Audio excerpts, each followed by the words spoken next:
يوميا يا جماعه، يوميا بقى، زهقتونا. مش كده؟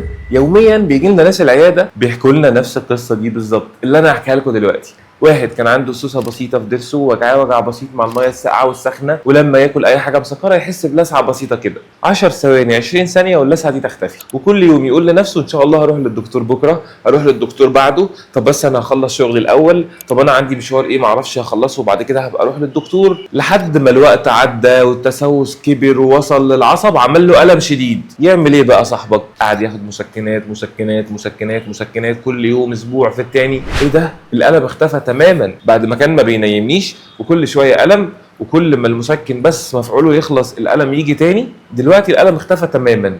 الحمد لله، انا كده ضرسي خف وكان عندي فيه الم واختفى تماما، انا عالجت المشكله فل الفل. هو طبعا للاسف الشديد فاكر كده، والوقت عدى اكتر والدنيا مشيت اكتر، لحد ما جه في يوم وصحى من النوم بالم رهيب هو مش قادر يتحمله. غير الالم وشه وارم، حاسس بسخونيه في جسمه، وحاسس ان هو مصدع جدا وتعبان، حاسس ان هو تعبان قوي بسبب بس ان هو عنده خراج كبير جدا تحت ضرسه. فطبعا قال لك ما بدهاش بقى، لا ده انا لازم اروح لدكتور حبيبنا، يعني بلاش دكتور عبد السلام ايا كان مين، اروح بقى للدكتور حبيبنا واشوف ايه الموضوع بقى. لكن للاسف يا صديقي لقد فات الاوان. الحشو او الطربوش اللي كانوا هينقذوا الضرس زمان، لا قول للزمان ارجع يا زمان بقى، عشان خلاص ما بقوش ينفع. خلاص يا صاحبي، دلوقتي ما بقاش ينفع غير ان احنا نخلع الضرس ده ونزرع بداله زرعه او نعمل تركيبه كامله. ما بقاش ينفع يتعالج. ليه؟ لان تحتيه خراج كبير مكسور، التسوس واكله لحد الجذور، سيء. بقى اسمه هوبلس توث. يعني ايه هوبلس توث؟ يعني سنه مفقود فيها الامل في الحياه،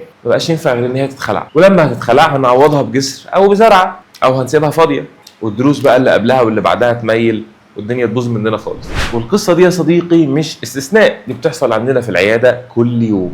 فالاصلاح الصغير اللي انت بتاجله النهارده اكيد هيبقى قرار كبير بكره. فلو عندك ضرس بيوجعك او مسوس، احجز كشفك دلوقتي وخلي العلاج ابسط وارخص. ولو وصلت معايا لحد هنا يبقى الكونتنت ده عجبك يا صديقي، فاستناني في فيديو جديد عشان لسه اللي جاي كتير. طبعا ما تنساش تعمل لايك، عشان اللايك معناه شكرا للمجهود والوقت. وكمان لو بتتابعني على اليوتيوب اعمل سبسكرايب، ولو بتتابعني على انستجرام او فيسبوك اعمل فولو. اشوفكم على خير فيديو جديد. كان معاكم دكتور عبد السلام محمد، وسلام.